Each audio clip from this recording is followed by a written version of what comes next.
This NHL trade market has been wild. Noah Dobson is now the most recent superstar to be put on the block. The Islanders have quite a bit to think about with their future. They have a couple key RFAs in Brock Nelson and Kyle Palmieri, but most likely their biggest negotiation this next year would be Noah Dobson, who is an RFA coming off his $4 million contract. And it seems like the Islanders, even before he hits RFA status, have made Noah Dobson available for trade. So you guys know what we do best in this channel. We're even breaking down the whole situation right here, right now, seeing how likely a Noah Dobson trade could be, what he could be dealt for, and where he could potentially go. So make sure you watch till the end for all the trade rumors here, and hit that subscribe button if you're new for more hockey content just like this all throughout the year. Now, we've heard a little bit of chatter over the last couple months about Noah Dobson, how he hasn't been re-signed and how that could maybe create some issues in the future, but we're now starting to get finally concrete evidence that Dobson isn't just having troubles extending, he's also on the market. As Jim Byringer says, he is available for a trade. Sources indicate the Islanders' defenseman Noah Dobson is indeed available for the right price on the NHL trade market, while Lou Lamoriello seems keen to retain Brock Nelson. Now, going into the article here, they talk about the options the Islanders have and the options that are out there on the market, then talking about Noah Dobson's trade interest here and what the Islanders would want in exchange, and I think that's one of the most important pieces here. They say he's available for trade, and that is a piece the team is willing to part with in order to get that scoring presence they have wanted for 3 seasons. And as Marco Diamaco puts it simply, the Islanders have made Noah Dobson available for the right price, a top-end scoring forward. So now, it's not just that we know that Dobson is available, we know exactly what the Islanders are looking for specifically. It makes sense. I think they would absolutely want to be going for that top-end elite type of difference maker in a Dobson trade, but it's nice to get the confirmation that that is the priority. So whenever we're talking mock trades, about potential options, a top-end scorer, at least a top sixer, is going to have to be going back. Now, this whole situation is kind of strange to me because I was never the biggest Noah Dobson guy going back to the 2018 draft, but he's exceeded all of my expectations. I mean, you look at last year and what he was able to put up with his production in 79 games, 10 goals, 60 assists, 70 points, a true difference maker there. But this season has kind of been all over the place. Injuries have affected that. I think some of the defensive shortcomings have been more evident as his career goes on.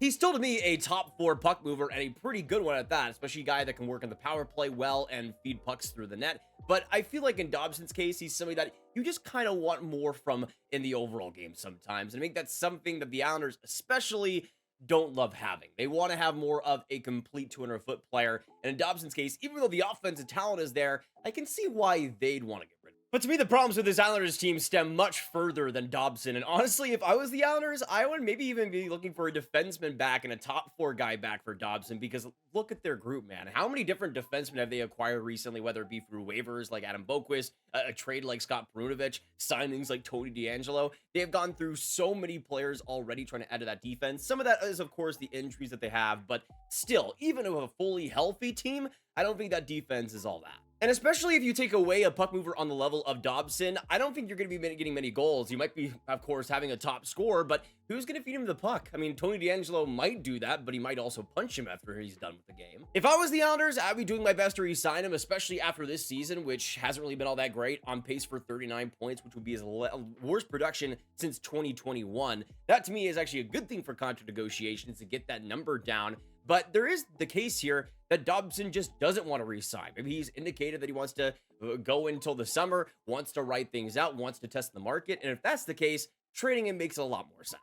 Now, the good news for the Islanders is that if they write this out, he is still an RFA, so they could potentially trade him in the offseason. But I feel like if they're trying to get the most value, trading him at this deadline might be the way to go. But now that begs the question. We know what the Islanders want for Dobson, a top-end scorer. So which team would want to play like Dobson? Which team can afford to give up a score that the Islanders need? And who is the most realistic teams to actually get a Dobson deal done? Let's take a look here. And keep in mind as well, if that low cap hit at $4 million, that opens up a lot more contenders who could potentially get a deal done here. With all that being said, one of the first teams that came to mind to me were the Vancouver Canucks. Sure, they've already been heavily active with the JT Miller trade, the Marcus Pettersson deal, but I think they could always stand to improve that defense, and I think they have the assets to do it here. Imagine a top 4 of Hughes and Dobson with Pettersson and Roenick. That would be quite solid, and I think they have a couple of guys that I think could fill what the Islanders are looking for.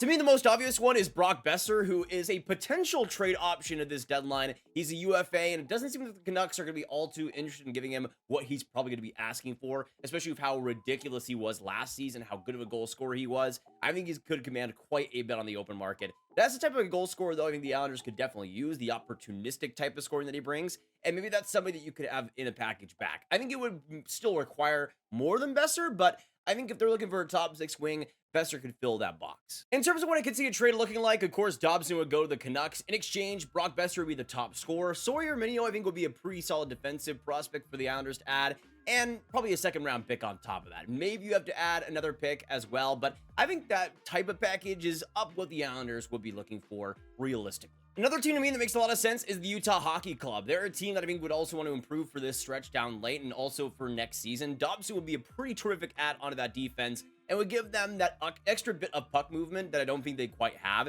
He could instantly be their first power play guy, and I think especially for the forward group there, he'd really work well with those guys.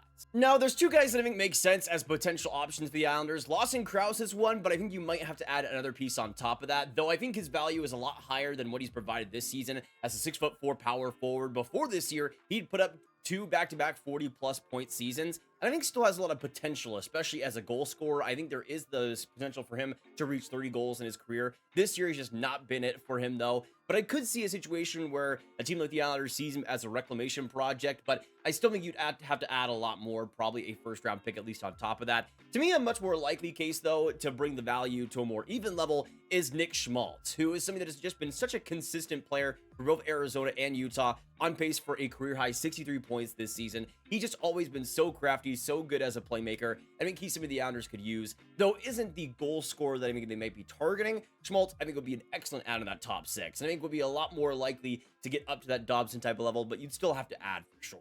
One team that I'd love to see go after Dobson is the San Jose Sharks. And even though Dobson is a little bit older compared to some of their prospects at 25, I still think he would line up well and be in his prime when San Jose is really starting to contend, likely in 2 to 3 seasons. And especially with what that defense is potentially looking like, if they already drafted first overall, I think Matthew Schaefer is their guy. So you have on that left side, Matthew Schaefer and Sam Dickinson.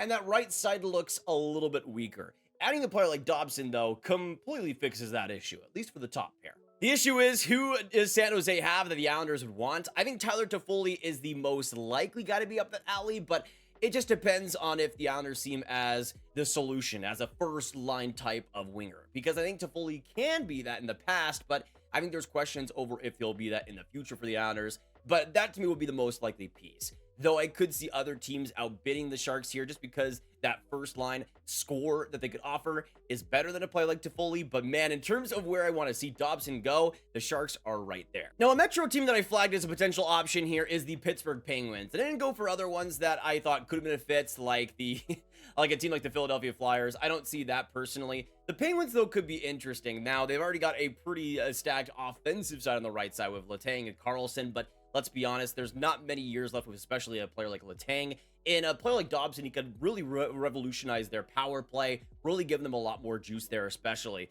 Now, there could be the case where the Islanders don't want to trade him within the division, but I think the Penguins could be interesting because of Rickard Rakell specifically, who's been having an amazing year. Not many people realize this, but he's on pace for 69 points this year, 36 goals. He's having a fantastic season, and it would be his best since 2018, which was a pretty great year for him with Anaheim. So in Rakell's case, he's someone that I think could have some pretty sneaky value out there. And if he is playing like he has for Pittsburgh this year, that could be a pretty big extra piece for that top 6 in the future for the Islanders. I don't know if that's the type of guy they want to target, but Rakell, in terms of the goal scoring especially, has been up to that level this year. And I think the Penguins would be willing to trade for him for a younger D that could really help them now. But again, this all depends on if they actually want to trade within the division, but I could potentially see a swap here. The last team I wanted to mention specifically is the Colorado Avalanche, and to me, we could see a potential doozy, and this is something that I don't think is going to happen, but just imagine, we've heard already with the Avs, they want to add to that defense, they want to add to that center position. What if they just do that in one trade, going after Noah Dobson, going after Brock Nelson at the same time, and fixing 2 fundamental issues? This trade would be absolutely massive, and I think for the Avalanche especially, they'd have to part with one of their top-end prospects. I think the most likely top-end player on the team, though, to go is Casey Middlestat. hasn't really been playing like a top-end player, at least on 5-on-5, but he's somebody that has had some good moments here and there, especially for the Buffalo Sabres. If the Islanders look at him as a core piece, maybe that could end up working, but I think it all depends on if they want Middlestat or not, because I don't think they're going to instantly trade away Natchez with how well he's done. I don't think you're trading a player like Artturi Lehkonen either, so that leaves them with a lot fewer options. In terms of the prospects, though, I think Mikhail Gulyayev would absolutely be the most likely guy going back to the Islanders. Left shot, 5'10" who's been very solid in the KHL the past couple of seasons. He's someone that is developing slowly, but the puck moving ability, the goal scoring knack as well, is pretty fantastic. I'm a big fan of him personally. I think he'd be an excellent middle pair D for the Islanders in the future, and somebody that maybe not on Dobson's level, but still could run a power play fairly effectively. But again, this trade I think makes a lot more sense for the Avalanche and what they need rather than the Islanders. I would be shocked if they traded both Nelson and Dobson, especially what we've heard recently about how the Islanders want to keep Nelson at all costs now. So that might not be too realistic, but a man can dream. Even though I'm a Stars fan, I'm a big fan of NHL trades that are massive, and this would be massive. Now, I put up a question, you guys, and a little bit of a call to action on the Twitter to post your mock trades for Noah Dobson below, and we're going to get into the most interesting ones here. Now, Alex Helmerson puts up an interesting one. Dylan Cousins, Mattias Samuelsson, and a top 5 protected first 2025. If that doesn't get the job done, switch Samuelsson with Byram. One way or another, Dobson is going to Western NY. I hadn't mentioned the Sabres, but I would be overjoyed to see him going there. I don't know how much of a pure fit he is because they already have a lot of puck movers there, which is why I think Byram is a little bit more likely to go than Samuelsson personally, Alex, but it is pretty interesting because I think Dylan Cousins could potentially fit that box the Islanders are looking to check, especially if they are going to trade Brock Nelson too. Dylan Cousins could easily fit into that second line center spot. Now, the thing that is interesting is that first rounder in 2025, because there is a situation where if I'm the Islanders, that might be the prize of the belle of the ball. I mean, that is, to me, the most valuable asset in this deal. And if I'm the Islanders, especially if I were running the Islanders, I'd instantly be going in a rebuild. That would be an insane piece to bring in, especially with the Buffalo Sabres and their weirdness this year. Even if that does get protected onto next season, it's never a guarantee the Buffalo Sabres make the playoffs, as we have seen. So that could be a pretty hot commodity. And even though I would like Byram, I think that first rounder would pay for itself, really. But I think if we're being realistic, it's a lot more like Cousins, Byram, a second rounder, maybe a prospect on top of that. That's, to me, what I think the Sabres would give up. I think Byram especially would be going back in a Dobson deal. That, to me, is just, it just makes sense. Especially with Byram, he hasn't really felt like a true fit this year. And I feel like if you're going to add another puck mover to that Sabres defense, you got to take one away. And in the Islanders' case, I think they could really use someone like that. And that's probably who they'd be targeting for the back end. No disrespect whatsoever to Mattias Samuelsson, but he's just not that good. I'm sorry. Drew White T says Dobson, Barzal, and Sorokin for Ryan Reeves. And I don't really understand this, like, I guess idea out there that you can just trade Dobson, Barzal, and Sorokin for Reeves. You have to add, I think, at least a first-round pick of the Islanders, maybe even a top prospect, like a Cole Eiserman. I think that's where the conversation starts.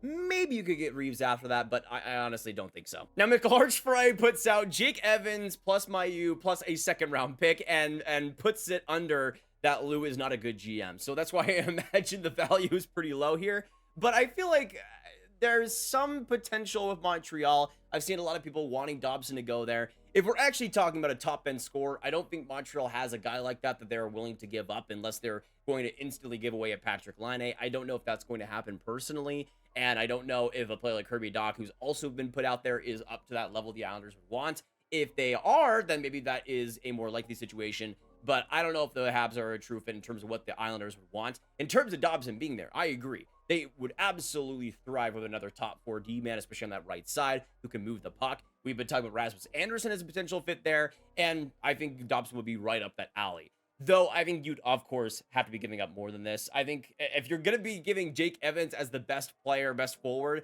I think you at least have to give up a first-round pick, and I don't think the Habs are going to do that either. So we'll have to wait and see on this. Mayu, though, as a defensive ad, I think could make sense, but I think the rest for Montreal is a work in progress, and honestly, I don't know if they even have the assets to make the deal work, unfortunately, because I think on paper, it could be perfect. Now, that is it for the Dobson talk and the mock trades, but before we go, let's first talk about today's sponsor in Mando. I absolutely love that Mando is a sponsor of the channel, though, because I use them almost every single day, especially when I'm out and about and those long days happen and you can't really have the time to control your odor. Mando has you covered. Whether it's the cream or the deodorant, Mando has you covered anywhere on your body in any situation. It really just makes everything stress-free, not having to worry about oh, how I'm smelling, how clean I might be, because Mando has you covered. If you guys want to get started though, the Mando starter pack is the best place to do so. It comes with a solid stick deodorant, cream tube deodorant, and then 2 free products of your choice, the free mini body wash and the free wipes, and free shipping. As a special offer to all you guys in the Grav gang, you'll get $5 off a starter pack with code GRAV.